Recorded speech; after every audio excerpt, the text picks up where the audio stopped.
welcome, Brooke. Thank you. Thank you for having me. Well, thanks for being here. Of All right, course. we're going to talk about the state of the job tech market. I'm Paul. I'm the CTO here at DHI. And with me, quick, Tyler, push the button. And with me is Brooke. And Brooke is Director of Marketing at DICE. That's right. There I am. All right. Did you, were you listening when we named the hamsters? Yes. Can you remember what they are? And shovel. Scrape and shuffle. Good job. Oh, you already got top marks for being an attentive guest. All right. Before we get into the topic here, just describe what your role is and how did you get it? Sure. So I head up the research and insights function here at DICE. I've been here for about 4 years, actually over 4 years. And what that means is we conduct a various amount of market research type studies. So we can do qualitative, which is like focus groups or in-depth interviews. And then largely we do quantitative research, which is online surveys. So anybody who's watching who receives a survey from DICE, that is likely coming from my team. So thank you if you participate in them. It helps us with our analysis. We can then tell you things. We That's can right. predict the future by looking at data from the past. That's Isn't right. that-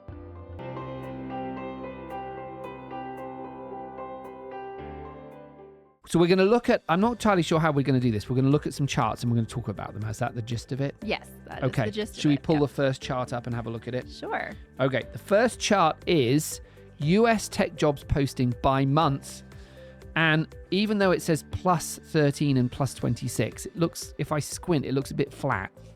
It does. I mean, it's a bit of a roller coaster, but Okay. I think what we've seen in the tech market, there's definitely some trends that we've been observing, and it's painting a little bit of a mixed picture, honestly. But there's been resilience with economic uncertainty with tech job postings, but there's still adjustments being made. Yep. After the frenzy of tech hiring that happened during the pandemic and layoffs occurring, there's still layoffs going on.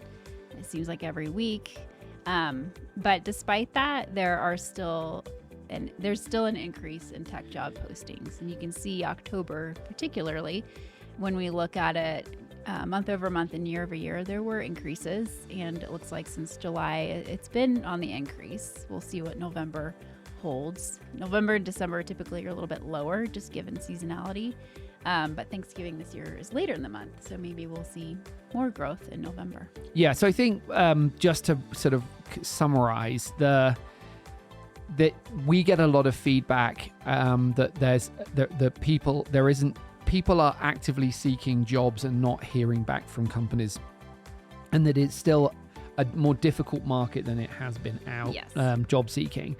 If you step back a little bit, though, I think this is showing some improvement, particularly year over year. And we are, again, you look at this from springtime, it looks like there's been a sort of steady increase in jobs coming back onto the market. So even though there are companies adjusting still, the broader picture is that there are more jobs out there. Yeah, exactly. So would you say we've got to a point where it's more them than you? Do you know what I mean? It's the seeker that's inadequate, not the companies. Yeah. Could be the case. Okay, yes. right. I'm just trying to pin you down on that one, but it's probably not true. It's not. It is. You're all brilliant, so keep looking for a job. So, all right. So that's slide number 1. What's the next slide? The next slide won't come for a few more questions. Okay. All right. I got it. Okay. All right. The next question is, what is the next question? Oh, why is there still high demand for tech roles despite layoffs in tech companies? Yeah. I see. Yep. Okay.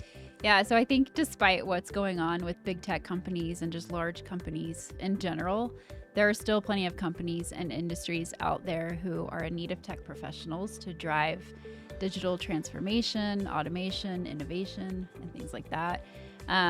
Companies and industries like aerospace and defense, banking and finance, healthcare and consulting, those have all kind of been on a hiring spree in the last few months. So I know big tech is always where tech professionals tend to go when they're searching for jobs, but there are other industries to consider as well, and those are the ones that are hiring. I mean, there's 3 areas right now that I would say are experiencing high growth. AI, which is no surprise to anybody. Cybersecurity and cloud computing are kind of the big 3 that we're seeing right now. Cybersecurity in particular has been talked about a lot recently. There was a report out by Cybersecurity, you might have seen it, that kind of talked about the shortage of cybersecurity professionals. I think it's 83, there's only enough tech professionals to fill 83% of available cybersecurity jobs.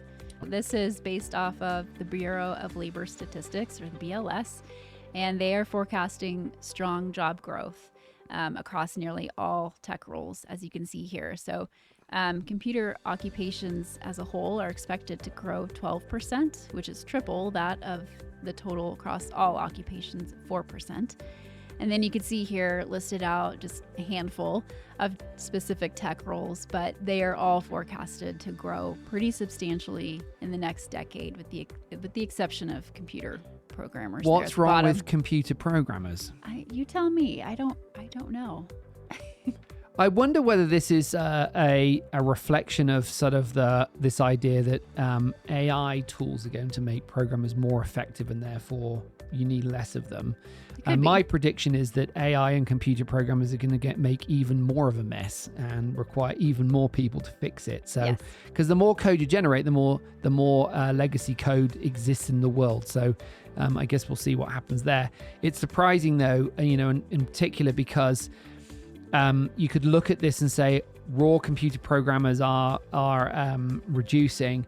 I would argue that in almost any computing role, your ability to understand programming basics and leverage programming and scripting is super important, and it will put you in a position to continue to grow in your career. There isn't many of these job categories here that aren't really computer programmers. It's just a sort of more focused area. So if you're a computer programmer, I guess maybe look above the list and pick something else to name yourself, and then you can move forward from there. That's right. All right. Well, thank you very much, Brooke, for coming on.